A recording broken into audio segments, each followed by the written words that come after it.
Bahrain Qatar causeway പദ്ധതി ഉടൻ യാഥാർത്ഥ്യമാകുമെന്ന report. പാലത്തിന്റെ നിർമ്മാണ പ്രവർത്തനങ്ങൾ വേഗത്തിലാക്കാൻ തീരുമാനിച്ചതായി അധികൃതർ അറിയിച്ചു.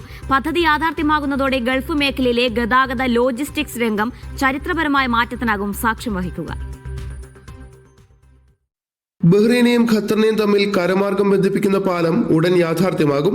പാലത്തിന്റെ നിർമ്മാണ പ്രവർത്തനങ്ങൾ വേഗത്തിലാക്കാനും പദ്ധതിയുമായി മുന്നോട്ടു പോകാനും തീരുമാനിച്ചതായി അധികൃതർ വ്യക്തമാക്കി. കൃത്യം 6 മാസങ്ങൾക്ക് മുൻപ് ഇരു രാജ്യങ്ങളുടെയും ഗതാഗത മന്ത്രിമാർ തമ്മിൽ ഇത് സംബന്ധിച്ച ചർച്ചകൾ നടന്നിരുന്നു. ബഹ്റൈൻ ഖത്തർ അതിവേഗ കോസ്വേ, സംയുക്ത സമുദ്ര ലിങ്കേജ് പദ്ധതി എന്നിവയടക്കം അന്നത്തെ കൂടിക്കാഴ്ചയിൽ ചർച്ചയായിരുന്നു.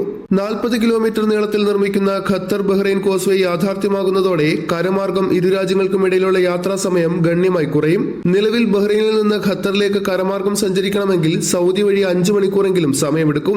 എന്നാൽ പാലം വരുന്നതോടെ ഇത് 30 മിനിറ്റായി കുറയും.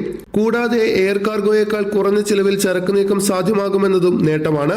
പാലം വരുന്നതോടെ പ്രതിദിനം 50,000 ടൺ ചരക്ക് നീക്കം ട്രക്കുകൾ വഴി നടത്താൻ സാധിക്കുമെന്നാണ് വിലയിരുത്തൽ. ബഹ്റൈനെയും ഖത്തറിനെയും തമ്മിൽ കടൽമാർഗം ബന്ധിപ്പിക്കുന്ന ഫെറി സർവീസ് ഈ വർഷം നവംബറിൽ ആരംഭിച്ചിരുന്നു. യാത്രക്കാരിൽ നിന്ന് മികച്ച പ്രതികരണമാണ് ഫെറി സർവീസിന് ലഭിച്ചത്. എന്നാൽ കാലാവസ്ഥ പ്രതികൂലമാകുന്ന ഘട്ടത്തിൽ സർവീസ് മുടങ്ങുന്ന സാഹചര്യം ഉണ്ടാകുന്നു എന്നത് ഒരു പോരായ്മയായി തുടരുകയാണ്. ബഹ്റൈൻ ഖത്തർ കോസ്വേ യാഥാർത്ഥ്യമാകുന്നതോടെ ഫെറി സർവീസിന് പുറമെ മറ്റൊരു യാത്രാ ഓപ്ഷൻ കൂടിയാകും ആളുകൾക്ക് ലഭിക്കുക. Media 1 Bahrain.